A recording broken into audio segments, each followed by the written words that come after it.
Alright, I guess it's finally time. Hi, my name is Jay, and over the past few weeks, I've taken on the daunting task of redesigning my childhood OCs. This is part 3, and we're finally getting to the last character. The last 2 episodes were me redesigning my characters Leakai and Ima, but if you watch those, you know that they are a part of a bigger story, a trio.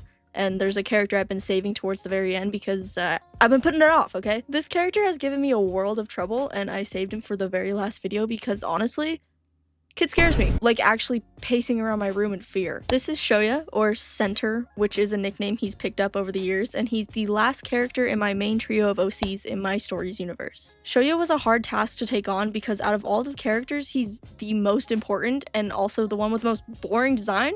I don't know how that happened. So deciding what to do with a character that has so much thought put into him and basically nothing but bare bones, black hair shonen protagonist design to go off of, this video was a challenge. To make it easier for you and for me editing, we're gonna split this up into clear steps. Step 1, deciding what even needs to be changed about this character. Step 2, brainstorming new ideas. Step 3, fleshing out designs and his story. And 4, somehow, some way ending with a finished character sheet. So what needs to change? Full transparency, I honestly had no idea where to start. Shoya is a significant character to the story and probably the most important. I split up the trio into different roles in my head. Ima is the story's crutch and narrator. Leakai is the observer who's impacted the most and is kind of experiencing all of this plot. And Shoya is a character purposely made to push the story forward. He's the one whose actions dictate what happens in the story the most. So he's important, and this was a big project basically. So I sat down and tried to figure out why the character my story was basically riding on was so lost in terms of design, and I made a chart of things to keep and things that needed to change. But while I was doing this, I realized that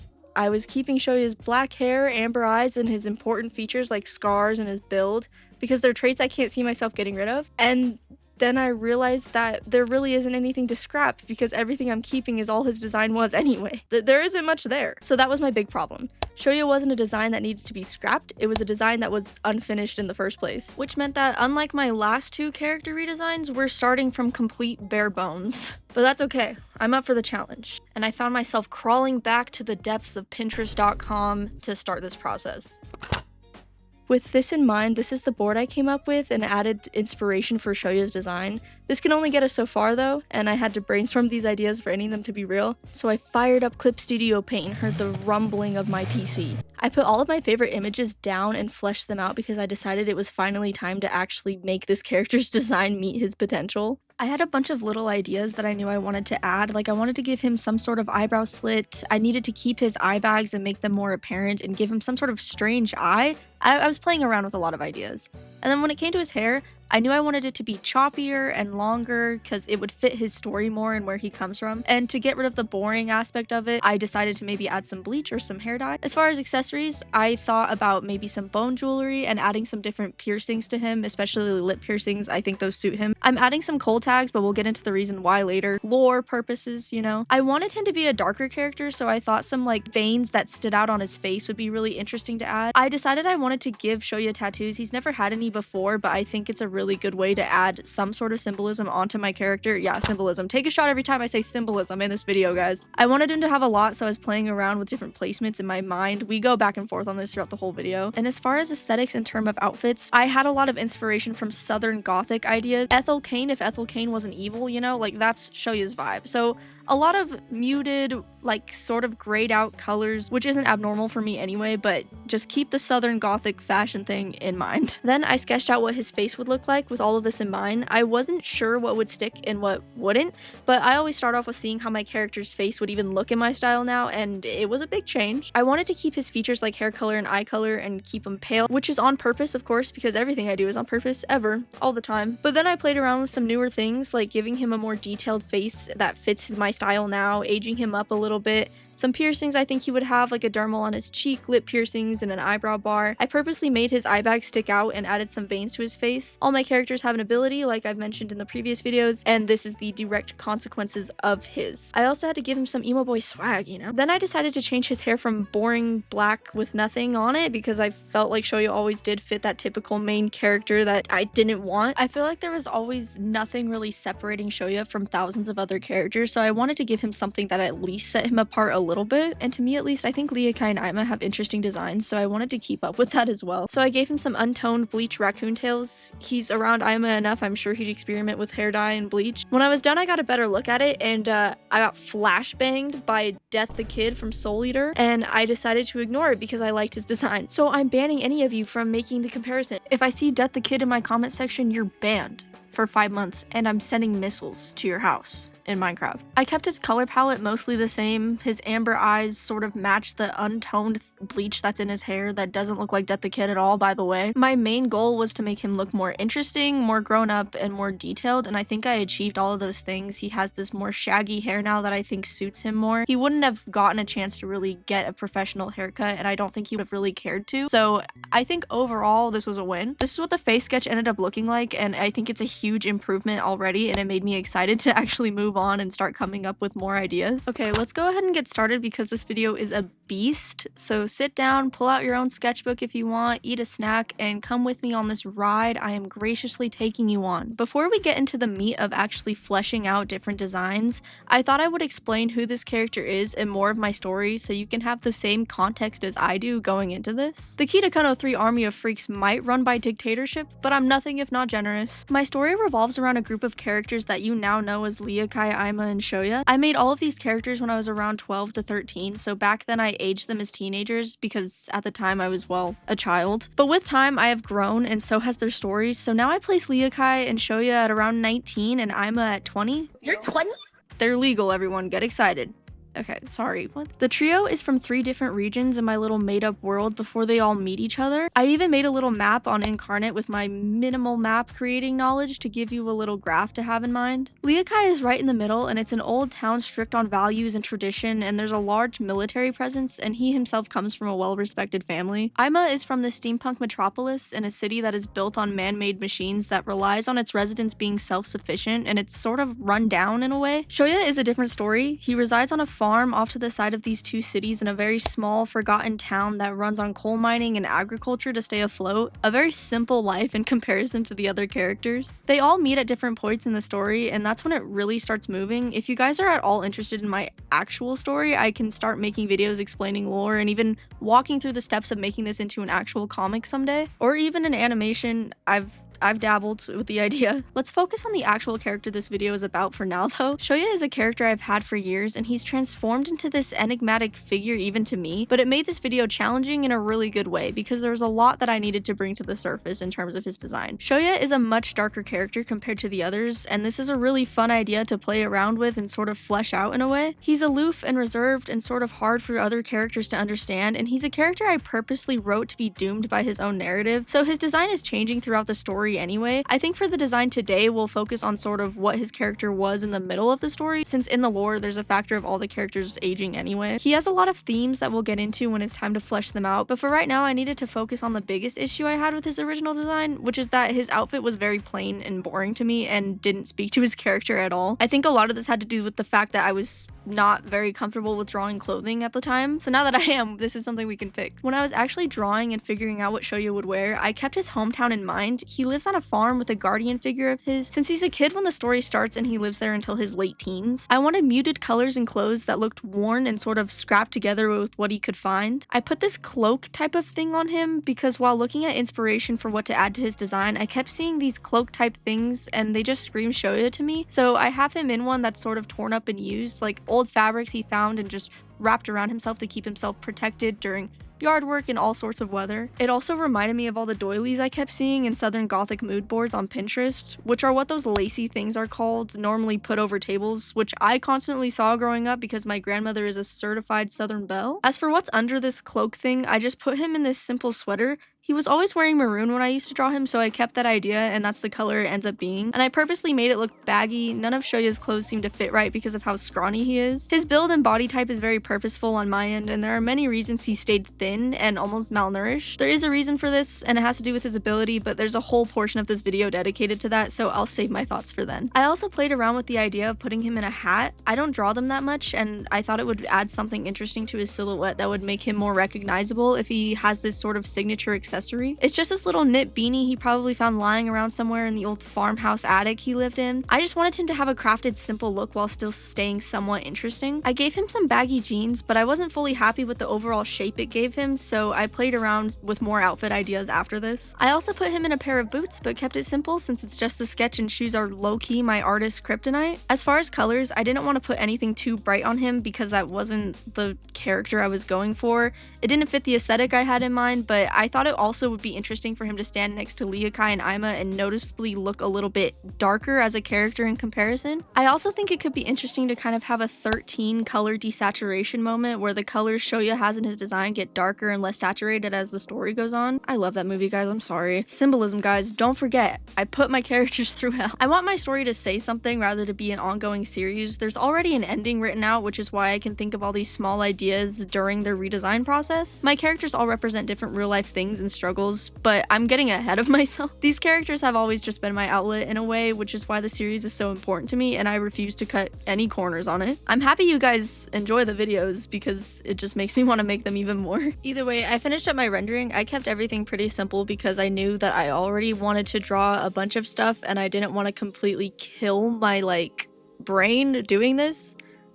I did, just, you know, fair warning. But yeah, we had a pretty solid design on Shoya's first outfit, but I wasn't completely happy with it, so I started experimenting with other ideas also. I wasn't sure exactly what I wanted to change. I wasn't unhappy with the first outfit design, and I do think Shoya would wear it. I kind of just wanted to throw more ideas out onto canvas and see if there was something else I could maybe do, which is a big part of the designing process. So I think overall, even if you don't end up keeping anything you brainstorm, it's always a good habit to get into and it can change the way you look at design. Not that I have it all figured out, I mean, clearly. For the first pass of ideas, I kind of just wanted to throw around a couple new elements. Like if the cloak wasn't there, if he had some more of those southern gothic elements like a raccoon tail keychain, and I did like this, so I kept it. But mostly I wanted to see if I liked the more tight-fitting pants look and added some UGG-inspired boots to see if I liked that silhouette better. This was kind of just a test though, so I started on a third version of his outfit, keeping all the elements I liked from both passes. I put him in a more modern, casual hoodie that looked baggy on him, but then also kept the tight-fitting skinny jeans look to make it apparent that this was a scrawny character, even with his wrist by having the hoodie sleeve pushed up a little, and then an undershirt covering his skin, which is on purpose, and we'll get into why. And then I just put him into some Converse instead of those big work boots. I don't know, I was just playing around with a couple ideas. I like both options, but I did keep his little beanie because I did really like that element and it will be staying. And then I added this little logo. It says Snowfall Point, which if you looked at the map from earlier, there's actually 4 regions and the group travels to this region called Snowfall Point, and it's the only one that has this a name as of now, and it's just this little mountain town, and so sometimes my characters will wear merch from it, and that's what it's alluding to. Overall, I do like the newest version, and I can honestly see Shoya wearing both the shawl cloak look and then this more casual one, maybe at different points of the story, so I'm glad I did this. Alright, the next thing we needed to flesh out and redesign is a very important part of Shoya's character and story. Small trigger warning for scarring on his arms. It's not present in a harmful way, but obviously scarring on my characters symbolizes and represents certain things, so we will be lightly talking about things of that nature. Shoya has very intricate scarring on his arms, hands, back, and sort of all over his body, and it's a direct consequence of his ability, which I will finally explain now. Shoya has an ability where he can shoot spikes from out of his skin. Cool on the surface as an idea for an action character, but this develops in a different way when it comes to my characters and my story personally. The spikes Shoya can generate come from under his layers of skin, so when the spikes come out, it's not only painful and harmful to his body, but it leaves scarring from skin being torn every time he uses them. So his ability looks cool, but it negatively impacts his body in multiple ways. When these spikes appear, Shoya obviously experiences a lot of pain and blood loss, which can come back in full force as he experiences the effects of major blood loss. If you don't know, this can cause things like paleness, dizziness, fatigue, nausea, weakness, and even causes him to pass out if he overuses his ability, all things that Shoya does experience. On top of that, the use of his ability causes him to burn multiple times the amount of calories that anybody should be burning to sustain a healthy weight, which is why I purposely draw Shoya as a particularly scrawny character, including his hands. All of this explains his ability in a degree in the normal context of my story, but obviously I could never keep it that simple. Come on, guys. Shoya's ability and its side effects symbolize real-life struggles people go through due to the actions they make with their own bodies, and the overuse and stress Shoya puts on himself by using his ability alludes to other things. Keeping it vague on purpose because things like this are actually major spoilers to my comic, but basically Shoya's ability is supposed to represent his lack of care towards himself and how his actions end up harming him, just like how his own ability he can control negatively impacts himself. As far as the scarring, at least leaves behind, which is what I was focusing on during the portion of this redesign,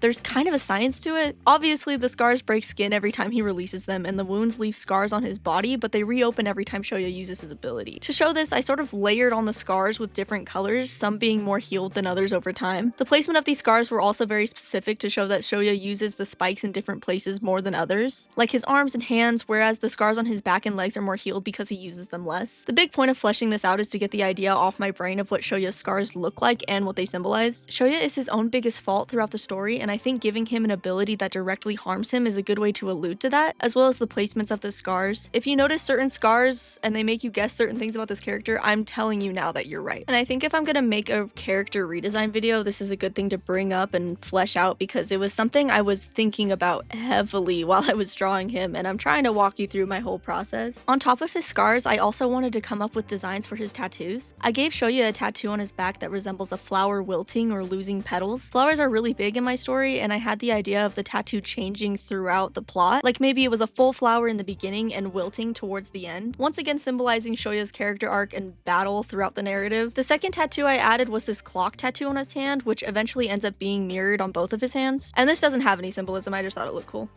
Okay, who believed me? The clock was sort of an abstract idea and it might change, but obviously a character that's battling the narrative the entire story makes me personally think about how the reader can feel like Shoya is slowly running out of time, and how Shoya might even think about that himself. How's that for symbolism? I also made sure I added this detail so I remember it. Shoya's spikes come from the deepest skin layer, so every time he uses them it would cut through the dermis layer of skin, which is as deep as most tattoos go, so eventually part of this tattoo would be gone. Don't ever say you don't learn anything on this channel, okay? Now that major info dump is done, we can move on to something a little more fun. I always like to figure out what my character's side profile might look like when I do these types of videos, and it helps me get some practice in also, so win-win. In Shoya's case, it was also semi-important that I do this. I sort of assigned certain animals to my character out of symbolism purposes or just because it's fun. So when drawing Shoya's profile, I was actually looking at pictures of panthers, which is how he ended up with this like sloped nose. I also took Shoya's heritage into account, so that was in the back of my mind also. I think it's cool to symbolize Shoya with a panther because it gave me an opening for more intense lore building. I think in terms of design, representing the change Shoya goes through in the story could come in many forms, and one idea I had was to draw his side profile more pantherish now, and if I ever drew him younger, I could base it more off of a normal cat or even a kitten. I think it could symbolize how much his character is supposed to change, and if you couldn't tell by his name, Shoya is a percentage of Japanese at least. Japanese American most likely, but my story takes place in a made-up world, so however that would be specified then. If it was taking place in the real world, Liakai would probably be French based off his name, and Ima is honestly undetermined. And there was actually this semi-popular theory that in Japan, some animators will base characters off of cats. I remember reading an article somewhere a long time ago, which is cool if true. Huge if true. So I also thought about nodding to that when I was doing this. Whether it reads well or not is honestly something I've decided isn't my problem. And with his side profile done, we finally got to move on with every other thing I needed to flesh out. This project has taken every last brain cell from me.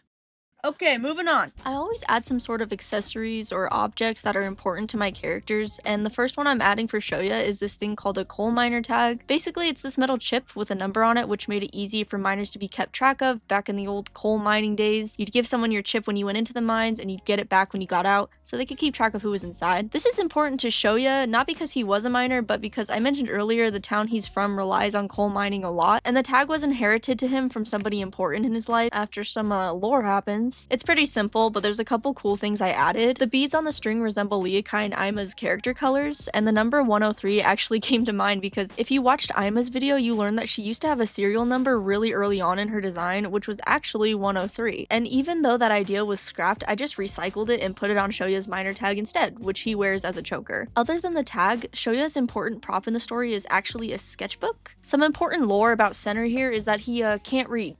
Your wife can't read. It's difficult for him to focus on words, so throughout the story he draws his thoughts instead, and it's an outlet for him. It was fun to play around with this idea when it came to the other characters also, because the trio actually reflects the see no evil, speak no evil, hear no evil idea in a really abstract way when it came to designing them. Shoya is see no evil because he bases most of his decisions on his emotions, whether they're good choices or not. Ima is speak no evil because she's the observer of the story and keeps most of her thoughts to herself, and hear no evil is Liakai, who is blinded by wanting to keep his memories sacred, even if they're like negatively impacting him. A really weird way to envision this like old saying, but it does reflect on the props and accessories that the characters have, and so I thought it'd be good to mention it here. Using this as a chance to talk about the trio's relationships also, they're all very close, even if they butt heads due to different upbringings and backgrounds, and there are hints of what these characters mean to each other written all over their designs, and I did that on purpose, obviously. Like when I wrote the Japanese word for flower petal on Liakai's carabiner, Shoya is the character I mentioned it alluding to, even though I didn't tell you guys that at the time, sorry. So I just drew some silly illustrations on this sketchbook. The wolf obviously resembles Liakai, and there's even some cursive that only Liakai could write because he is just that fancy. And with that, I'm happy to say that most of the ideas I wanted to flesh out were done, and I was happy with how much this character had come so far. I had one last thing I wanted to do before I made the final character sheet though. I have, insanely, gone 6 years with these characters who all have abilities and have somehow managed to draw Shoya using his not one single time, bro. What his ability looks like is as good as your guess as it is mine, okay? So if I really was gonna make a character redesign / refresh video without cutting corners, I knew this was something I had to sketch out at least once for a visual, not just for myself, but for you as well. I already explained how Shoya's ability really worked and its consequences, but there's more to say about Shoya, honestly. Plus, I think it's time I give some real art commentary also. I don't draw action poses that much, so this was actually kind of scary at first, but I don't hate how it turned out in the end. I was keeping it simple and sketchy. I did this while waiting for my lover to return from war, aka waiting for my roommate to get back from picking up our friend. Crazy to think I had time for a life outside of this with how much time this video took to make. For every complaint I have though, I have something positive to say about the experience. This pushed me out of my comfort zone in a lot of ways and forced me to sit down and really focus and brainstorm, and that's honestly new to me. I used to sit down and draw and be done, but doing stuff like this that forces me to keep thinking has been a challenge, but also very freeing, and it feels rewarding. I think it's easy to get lost in a constant process and constant routine of just drawing without really thinking about what you're drawing or doing anything new creatively, and it was a cycle that I was stuck in, and doing these redesigns has actually helped me break out of that a lot. As far as this drawing, I stayed away from just doing mock-ups and graphs of how his ability might look and work on technical levels, mostly because drawing it in action sounded a lot more fun to me, and I also explained how it worked for the most part when I was drawing his scars. I wanted to show how harsh Shoya's ability was and the toll it took on his body, so for this drawing I focused on the scarring and actual spikes because what they look like was literally a mystery to me and to you. So yeah, I just needed to draw how the ability looked in action, ripping through Shoya's skin all crazy style. I don't draw insane gore, so don't expect that, but I do add blood, so trigger warning for that if cartoon blood isn't your thing. I imagine the spikes are very messy and fluid, but also sharp enough to cut through objects. I think realistically it could be a weapon or a way for Shoya to scale walls or just fly through the air, but honestly the purpose of the abilities isn't for some superhuman superhero storyline, at least in my story. It's mostly symbolism. The abilities in my story are treated as a normal everyday thing without the superhero storyline it might make you think of. I think my story is more coming of age. If anything, that's the direction that I really wanted to go the more I got older. His hair was super fun to draw. I actually really like Shoya's design now. Like, sketching this was cool. It felt interesting and all the little details felt good to incorporate after putting so much effort into expanding them. He really does feel finished now. I also made the veins on his face and body more noticeable. It's supposed to look like there's something not great happening in his bloodstream while his ability is in use. And I finally added that idea I had during brainstorming and gave him more interesting glowing eyes, at least while his ability is present. I also made sure to make his expression very he's serving anguish. The summer look for Shoya is actually angst, sorrow, and anguish. Angst girlies, go ahead and rise up for me. I know you're out there. I know you're lurking. Shoya is one of those characters where you really put your heart and soul into something. As weird as that may sound, but I think the other artists that watch my videos will get what I'm saying, or even just like-minded people, I have no idea. These characters are really important to me because I grew up with all of them and they grew with me. Each character in this trio I randomly decided to redesign one random day, and now we're here. I use my characters as outlets for things that I feel or things I experience and want to talk about, and it makes putting insane effort into them feel like basically nothing. I spent probably upwards of almost 10 hours just drawing things for this video, and it felt like nothing because of how focused I was. Not to mention editing this video took literally all day. I think I started at around 1 and it is now 12 o'clock at night. It's midnight. I love editing though. Don't ever take my words out of context. I love creating these videos. As challenging as it was to finally put all my thoughts down onto canvas at the same time while also explaining myself and introducing this new character who is very complex, I'm still not 100% sure if I did an okay job, but there'll be more detailed videos in the future. I am not that worried. I'm very worried. I'm very worried. I hope you like this video. The lighting was fun. I kept using purple in Shoya's outfits, so I just decided to fully commit to it for when he's using his ability, like the magic is giving off this glow. Magic is purple to me. I don't know. It's a theme. I don't know how this would actually work, but the piece felt unfinished without adding something. Overall, this was a fun practice, and it was really helpful to finally see what his ability would even look like, which, like, obviously, but we are making history, okay? Like, I've never even seen it before. We're seeing this both for the first time at the same time. How does that make you guys feel? Literally, how much artist aura did I lose by not drawing my own character's ability for 6 years? But now I can vision and show people what his ability looks like, which is very helpful. 10 out of 10. 10s across the fucking board on this one. With this out of the way, I could finally move on to actually making the character sheet, which is our final step. We did it.